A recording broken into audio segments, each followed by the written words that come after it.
bless my brother's heart for trying to take me out on the internet.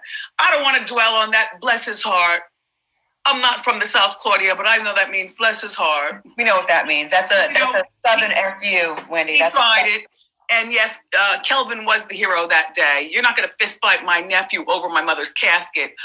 Tap the casket and tilt it. Body almost spilled on the floor. Did not, though. They had her nicely packed. She had a little smile on her face. The color lipstick that I sent them that she wanted to wear. Her nails were painted and they were crossed on her. And she had on this leopard dress it was her benchmark dress. You know, if I just lose this last pound, it'll be able to fit. It had no stretch in it. You know what I mean? But it was sexy. It was a negligee with spaghetti straps. And it was from Neiman Marcus. And she got it on discount. My mother was good for hunting a discount. I talked to my dad and I told my dad, this is what mommy wanted to wear. And so he said, no, Wendy. And I said, Daddy, please trust me. Look in my eyes.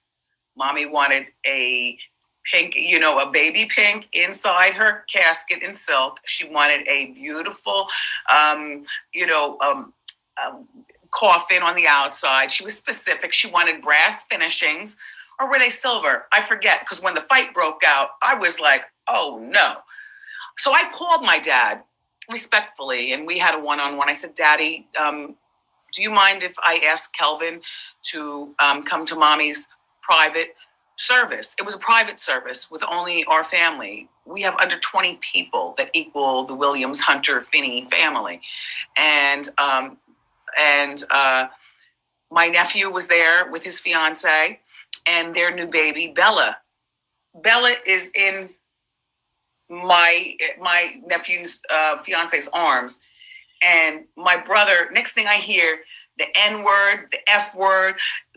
My nephew then calls his uncle the B word. My mom is laying there in the casket, and I went to the back. I went to the last pew where my son was sitting. This was his first death in the family, and he did not want to look at his grandmother. He wanted to be there, and he looked very respectful.